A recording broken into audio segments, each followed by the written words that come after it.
Hi everyone. इस video में हम बात करेंगे अगर आप DU से बीए प्रोग्राम करना चाहते हो एकेडमिक सेशन 2025-26 से, तो इसका क्या क्राइटेरिया है, कौन से सब्जेक्ट्स आपको पढ़ने को मिलेंगे, मेजर और माइनर का क्या मतलब है, क्या आपको चूज़ करना चाहिए, फीस स्ट्रक्चर, एडमिशन प्रोसेस, सभी कुछ इस वीडियो में हम डिस्कस करने वाले हैं। आइए सबसे पहले एलिजिबिलिटी क्राइटेरिया की बात करते हैं। बीए प्रोग्राम में एडमिशन के लिए ये लोग बोलते हैं कॉम्बिनेशन चाहिए आपको, कोई भी लैंग्वेज आपने पढ़ी हो लिस्ट ए में से और कोई 3 सब्जेक्ट लिस्ट बी में से आपने पढ़े हैं, या कोई 2 लैंग्वेज लिस्ट ए में से पढ़ी हो और कोई 2 लैंग्वेज लिस्ट बी में से पढ़े हैं, तो आप एलिजिबल हो बीए प्रोग्राम करने के लिए। और यहाँ पे लिस्ट ए में इन लैंग्वेजेस को आप देख सकते हो, इसमें से कोई एक या इवन 2 हो सकती हैं। बी है, इनमें से कोई भी सब्जेक्ट आपने पढ़ा हो, अगर लिस्ट ए में से कोई एक लैंग्वेज ले रहे हो तो इनमें से कोई 3, और लिस्ट ए में से कोई 2 लैंग्वेजेस ले रहे हो तो इनमें से अगेन कोई 2 सब्जेक्ट आपने पढ़े हैं प्लस 12th में, तो आप बीए प्रोग्राम करने के लिए एलिजिबल हो। ना दोस्तों, बीए प्रोग्राम में जब आप एडमिशन लेने जाओगे तो आपको मल्टीपल कोर्सेज देखने को मिलेंगे, मल्टीपल सब्जेक्ट्स कॉम्बिनेशन देखने को मिलेगा। खास तौर पर मेजर और माइनर में आप कंफ्यूज हो सकते हो। यहाँ पर मैंने एक लिस्ट बनाई है जो लिस्ट एसोल में ऑफर करी जाती है। देखिए, जब भी आप बात करते हैं मेजर की, आप कोई भी प्रोग्राम करना चाहते हो, जैसे BA program with major in economics, अभी माइनर की भी बात करेंगे, तो जहाँ पर भी मेजर का वर्ड आता है जिस भी सब्जेक्ट के साथ, तो उसका मतलब ये होता है कि आप बीए प्रोग्राम के अंदर वो जो सब्जेक्ट है हर एक सेमेस्टर में कम से कम 2 बार पढ़ोगे, और थर्ड ईयर में आने के बाद वो सब्जेक्ट 3 बार हर एक सेमेस्टर में आप पढ़ोगे, इसलिए इसको मेजर कहा जाता है। बीए प्रोग्राम में जो ग्रेजुएशन होती है वो 2 सब्जेक्ट में होती है, एक सब्जेक्ट आपका मेजर की कैटेगरी का होता है और एक आपका माइनर की कैटेगरी का होता है।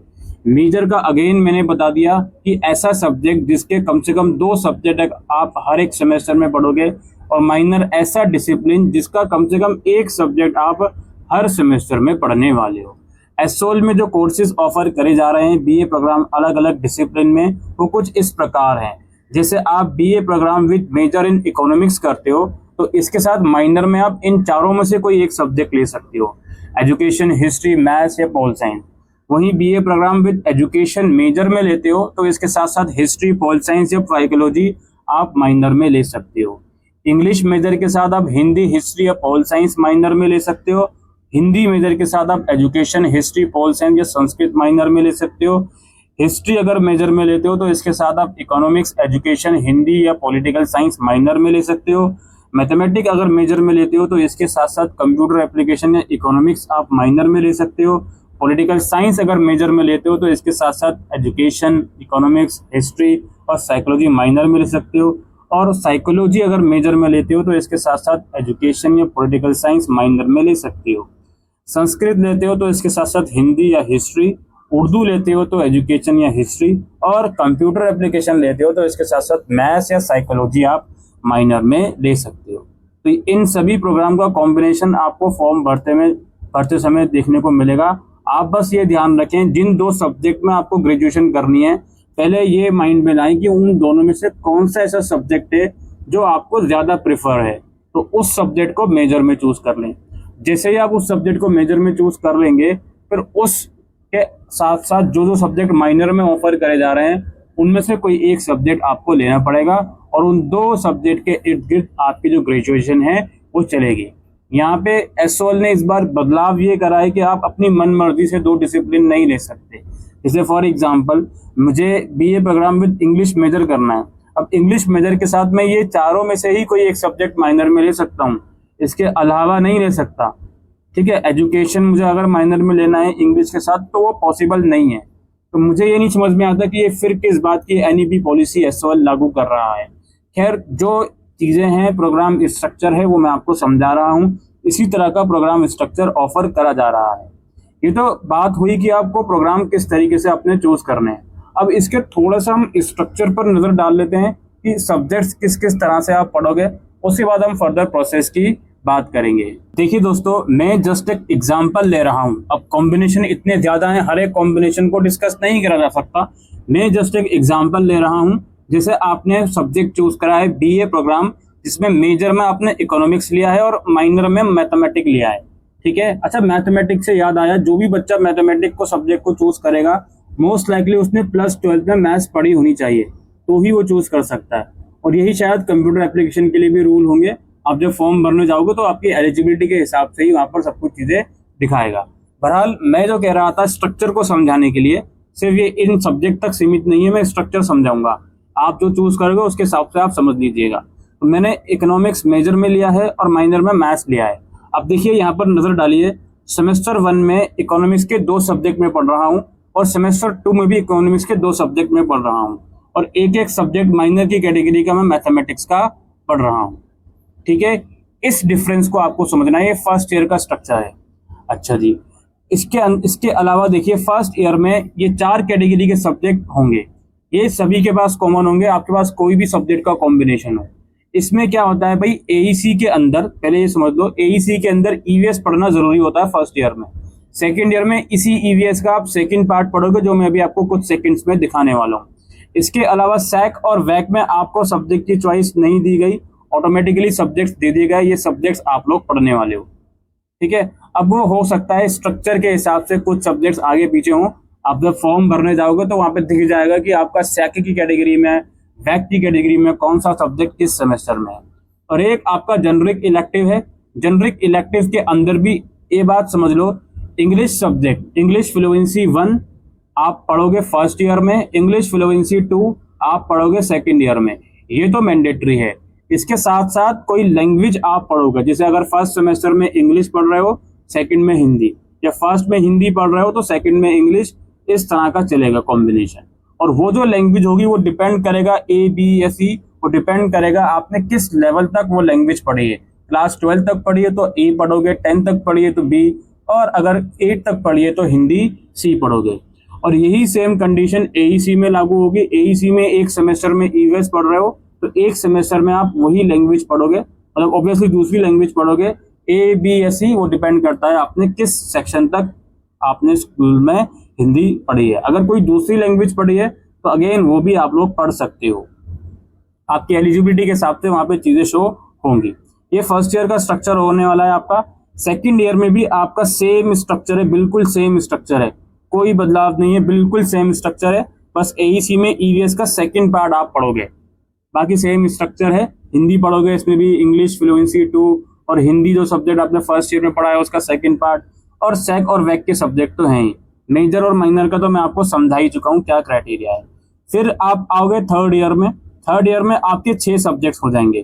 थर्ड ईयर का स्ट्रक्चर कुछ इस प्रकार है, सैक की कैटेगरी का तो सब्जेक्ट आपका सेलेक्टेड रहेगा, उसमें कोई मसला नहीं है। आपको एक सब्जेक्ट जेनरिक इलेक्टिव का डिसाइड करना होगा ड्रॉप डाउन लिस्ट में।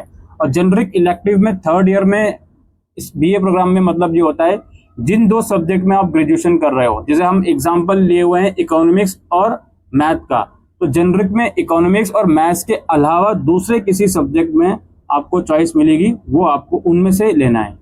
ठीक है, अच्छा, इसके अलावा अगेन मेजर और माइनर का चलता रहेगा आप लोगों का, मेजर और माइनर का, यानी इकोनॉमिक्स के 2 सब्जेक्ट, मैथ्स का एक, और एक आपका DSE आ गया। DSE थर्ड ईयर में हमेशा से आप वही पढ़ोगे जो सब्जेक्ट आपने मेजर में लिया है, हमेशा से वही सब्जेक्ट आपको DSE में पढ़ना है। ये आप लोगों का BA प्रोग्राम का पूरा स्ट्रक्चर रहने वाला है, किस तरीके से सारी चीजें चलेंगी। अब आप अपने कॉम्बिनेशन को आगे पीछे करके देख लीजिए। जैसे फॉर एग्जांपल ये इकोनॉमिक्स मेजर और पॉल साइंस माइनर आएगी ना, तो यहाँ पे देखिए माइनर में पॉलिटिकल साइंस इन लोगों ने कर दिया। इसी तरीके से सारी चीजें चलेंगी। बाकी GE, AEC, सैक वैक इनका सबका सेम है, common to all types of combination. ये प्रोग्राम का स्ट्रक्चर हो गया।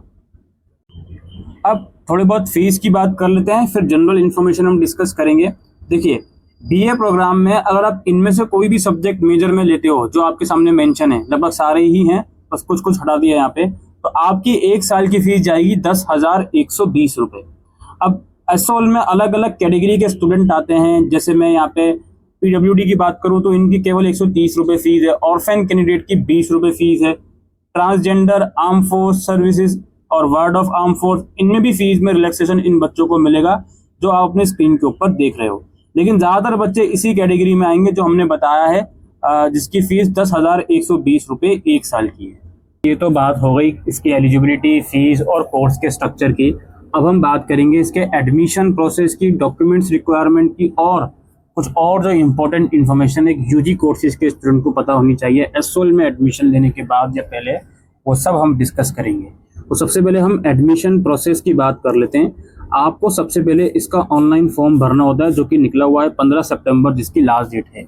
इसमें आपको अपनी बेसिक डिटेल देनी होती है, personal detail, bank account detail, ABC ID, DEB ID detail, और किस प्रोग्राम में आप अप्लाई कर रहे हो, उस प्रोग्राम में सब्जेक्ट्स वगैरह सिलेक्शन, और डॉक्यूमेंट्स डिटेल। डॉक्यूमेंट्स में passport size photograph, signature, 10th की मार्कशीट और 12th की मार्कशीट। अगर आपने स्कूल से प्रोविजनल सर्टिफिकेट लिया है तो मार्कशीट के साथ वो भी आप लोग अटैच करोगे सिंगल PDF में, नहीं है तो कोई बात नहीं।